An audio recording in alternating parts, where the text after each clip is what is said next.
اس video میں مہیا کی گئی معلومات سائنسی تحقیق کے عین مطابق ہے اور میں خود ایک سائنٹسٹ کے طور پہ یوکے میں کام کر رہی ہوں، اور اس طرح کی مزید ویڈیوز دیکھنے کے لیے میرے یوٹیوب چینل کو سبسکرائب اور بیل آئیکن کو پریس کیجیے گا، اور جو فیس بک کے ویوز ہیں وہ میرے فیس بک کے پیج کو فالو ضرور کریں۔ شکریہ۔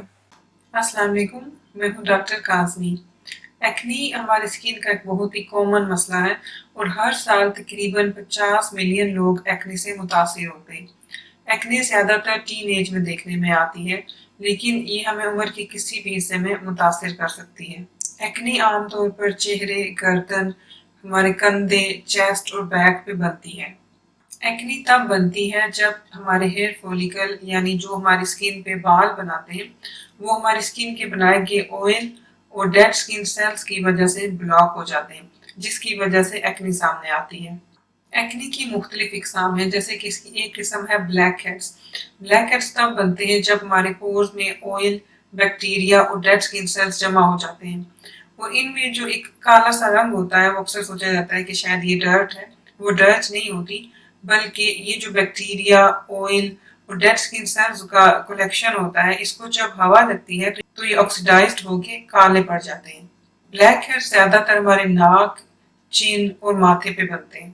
بلیک ہیڈز کے علاوہ وائٹ ہیڈز بھی ایکنی کی ایک قسم ہے، جیسا کہ ان کے نام سے ظاہر ہے کہ ان کا رنگ بلیک کی بجائے وائٹ ہوتا ہے، یعنی کہ جو ان کے سرے ہوتے ہیں وہ وائٹ ہوتے ہیں۔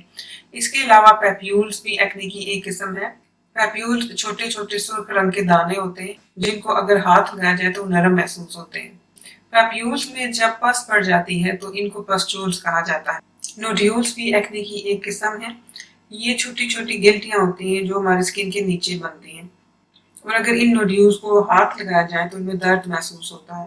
ان سب اقسام کے علاوہ سسٹ ایکنی کی ایک قسم ہے، اور یہ ایکنی کی کافی سیویئر قسم ہوتے ہیں۔ جب ہمارے پورز میں بیکٹیریا، آئل اور ڈیڈ اسکن سیلز جمع ہو جاتے ہیں تو ان کی وجہ سے یہ سسٹ ہماری اسکن کے بہت ہی ڈیپ جا کے بنتے ہیں۔ ایکنی کو 3 سٹیجز میں ڈیوائیڈ کیا جاتا ہے: مائلڈ، موڈریٹ اور سیویئر۔ مائلڈ میں بلیک ہیڈز اور وائٹ ہیڈز آ جاتے ہیں، جبکہ جو اس کی موڈریٹ سٹیج ہوتی ہے اس میں بلیک ہیڈز، وائٹ ہیڈز، پیپیولز اور پسچولز آتے ہیں۔ اور جو ایکنی کی سیویئر ٹائپ ہوتی ہے اس میں جو پیپیولز اور پسچولز آتے ہیں، وہ پیپیولز اور پسچولز ہوتے ہیں جو کافی بڑے ہوتے ہیں، اور ان کو اگر ہاتھ لگایا جائے تو ان میں درد ہوتا ہے۔ اس کے علاوہ نوڈیولز، سسٹس اور اگر کسی قسم کے زخم بن جاتے ہیں ان ایکنی کی وجہ سے، وہ بھی سیویئر ایکنی میں آتی ہے۔ جیسا کہ میں نے ویڈیو کے شروع میں کہا کہ ایکنی کا شکار زیادہ تر نوجوان لوگ ہوتے ہیں، اور ایکنی کے سب سے زیادہ کیسز 11 سے 30 سال کی عمر میں دیکھنے میں آتے ہیں۔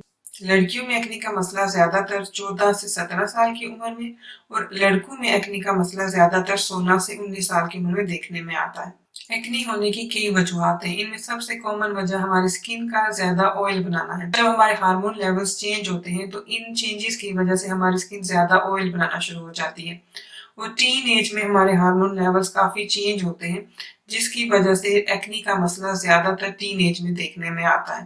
اس کے علاوہ جو عورتیں پریگننٹ ہوتی ہیں ان میں ہارمون لیولز کافی چینج ہوتے ہیں، تو ان چینجز کی وجہ سے بعض اوقات پریگننٹ ویمن کو بھی ایکنی کے مسئلے ہو جاتے ہیں۔ کچھ میڈیسنز کی وجہ سے ایکنی ہو جاتی ہے، اور ہماری ڈائٹ کا ایکنی کے ساتھ لنک دیکھنے کے لیے کچھ سائنٹیفک اسٹڈیز کی گئی ہیں، اور ان سائنٹیفک اسٹڈیز میں دیکھا گیا ہے کہ وہ ڈائٹس جن میں کاربوہائیڈریٹ زیادہ ہوتے ہیں ان کی وجہ سے اگر کسی کو پہلے سے ایکنی ہے تو ایکنی کا مسئلہ بگڑ جاتا ہے، اور ان ڈائٹس میں بریڈ، چاکلیٹ اور چپس وغیرہ شامل ہیں۔ ایکنی میں فیملی ہسٹری کو بھی دیکھا جاتا ہے، اگر کسی کی فیملی میں یا ریلیٹیوز کو ایکنی ہوئی ہے تو ہمارے ایکنی ہونے کے چانسز کافی بڑھ جاتے ہیں۔ تو یہ کافی کہا جاتا ہے کہ گریسی یا فرائی چیزیں کھانے کی وجہ سے ایکنی ہوتی ہے، لیکن سائنسی تحقیق کے مطابق یہ بات ابھی تک ثابت نہیں ہوئی کہ فرائی چیزیں کھانے کی وجہ سے ایکنی ہوتی ہے۔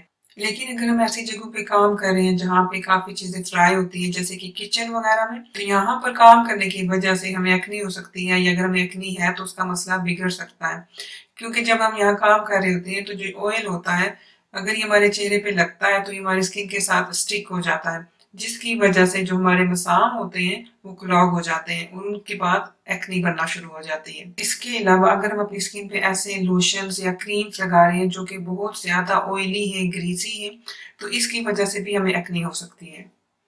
بعض اوقات اگر ہماری اسکن پہ پریشر بن رہا ہو تو وہ بھی ایکنی بننے کی ایک وجہ بن جاتی ہے۔ مثال کے طور پہ اگر ہم موبائل فون پہ بات کر رہے ہیں اور وہ ہمارا موبائل فون ہماری اسکن پہ پریشر کریٹ کر رہا ہے، یا وہ لوگ جو ہیلمٹ پہنتے ہیں تو اس ہیلمٹ پہننے کی وجہ سے ان کی اسکن پہ پریشر آتا ہے، تو اس وجہ سے بھی ایکنی بن سکتی ہے۔ اور یہ بھی کافی کہا جاتا ہے کہ اسٹریس کی وجہ سے ایکنی ہوتی ہے، لیکن ابھی تک سائنسی تحقیق کے مطابق ایسا کچھ بھی ثابت نہیں ہوا۔ لیکن یہ ہو سکتا ہے کہ اگر کسی کو پہلے سے ایکنی ہو تو اسٹریس کی وجہ سے شاید اس کی ایکنی بگڑ جائے، لیکن اسٹریس کی وجہ سے ایکنی نہیں ہوتی۔ اگر آپ ایسے کاسمیٹکس استعمال کر رہی ہیں جو کہ آئل بیسڈ ہے تو ان کی وجہ سے ایکنی ہو سکتی ہے، تو اس لیے آپ کوشش کریں کہ ایسے کاسمیٹکس لیں جو کہ آئل فری ہوں، اور زیادہ کوشش کریں کہ واٹر بیسڈ پروڈکٹس لیں۔ جب آپ سونے لگیں تو آپ اپنے چہرے سے میک اپ کو اچھے طریقے سے صاف کر کے پھر سوئیں، تو اس کیس میں آپ جتنا مرضی کاسمیٹکس استعمال کریں آپ کو ایکنی نہیں بنے گی۔ ایسی بہت سی چیزیں ہیں جن کو فالو کر کے ہم ایکنی کے مسئلے سے نجات حاصل کر سکتے ہیں۔ بعض لوگوں کو سورج میں جانے کی وجہ سے ایکنی ہو جاتی ہے، تو ان کے لیے یہ ریکمینڈ کیا جاتا ہے کہ وہ ایسے سن اسکرینز لیں جو کہ آئل بیسڈ نہ، ایسے موئسچرائزرز مل جاتے ہیں جو کہ آئل بیسڈ نہیں ہوتے اور ان میں سن اسکرین ہوتا ہے، تو سورج میں جانے سے پہلے آپ اس طرح کے موئسچرائزر یوز کریں یا آئل فری سن اسکرین پہن کے جائیں۔ اگر آپ ایکسرسائز کرتے ہیں تو ایکسرسائز کرنے کے فوراً بعد آپ شاور تاکہ پسینے کی وجہ سے جو آپ کے پورز ہیں وہ بلاک نہ ہوں۔ ایکنی کے ٹریٹمنٹ کے لیے بینزول پر آکسائڈ کافی اچھا ہوتا ہے اور یہ مارکیٹس میں جیلز اور کریمز کی صورت میں دستیاب ہوتا ہے۔ بینزول پر آکسائڈ اسکن کی بیکٹیریا کو ختم کرتا ہے اور جو اسکن پہ انفلیمیشن ہوئی ہوتی ہے اس کو کم کرتا ہے، اور اگر کسی کے اسکن پہ بہت زیادہ بڑے بڑے دانے نکلے ہوئے تو یہ بہت جلدی سے ان کو ڈرائی کرتا ہے اور ان کو تیزی سے کلیئر کرنے میں کافی مدد کرتا ہے۔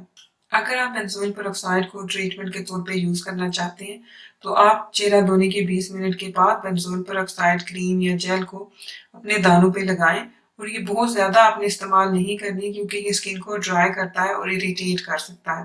آپ اس کو دن میں 1 یا 2 مرتبہ استعمال کر سکتے ہیں۔ بینزول پر آکسائڈ جہاں پہ ہمارے اسپاٹس کو کلیئر کرنے میں مدد کرتا ہے، وہیں پہ یہ بلیک ہیڈز اور وائٹ ہیڈز کے لیے بھی کافی مؤثر ہوتا ہے۔ جیسے میں نے پہلے کہا کہ اگر آپ یہ زیادہ لگاتے ہیں تو اس کی وجہ سے اسکن ڈرائی ہو جاتی ہے۔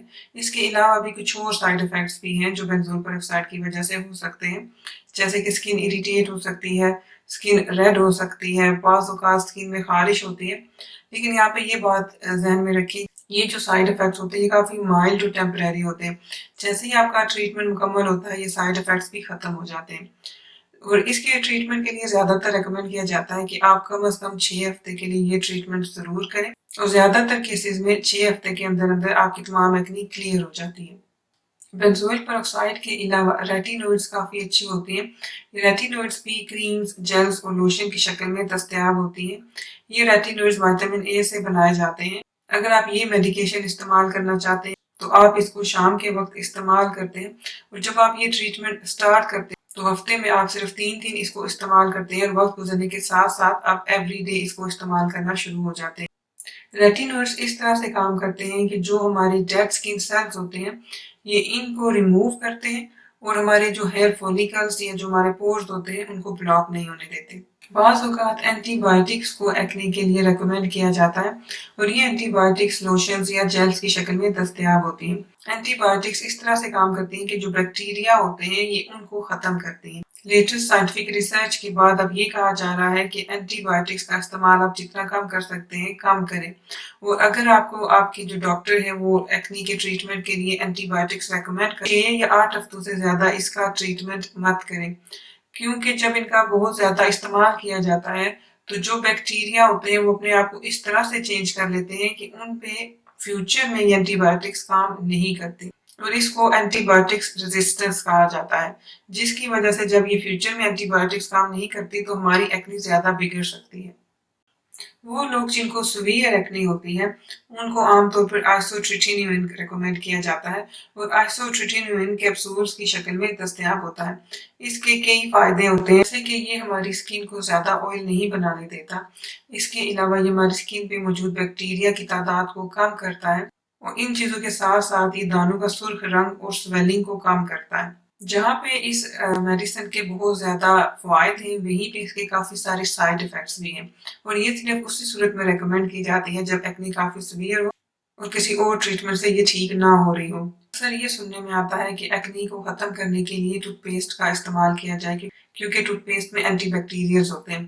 یہ بات تو صحیح ہے کہ ٹوتھ پیسٹ میں اینٹی بیکٹیریلز ہوتے ہیں، لیکن یہ ٹوتھ پیسٹ ہماری اسکن کو کافی نقصان پہنچا سکتے ہیں، اسے کافی اریٹیٹ کر سکتے ہیں۔ تو اس لیے اگر کسی کو ایکنی کا مسئلہ ہے تو وہ اس کا پراپر ٹریٹمنٹ کرے اور ٹوتھ پیسٹ اپنی اسکن پہ مت استعمال کرے۔ یہ ویڈیو دیکھنے کا شکریہ۔ اللہ حافظ۔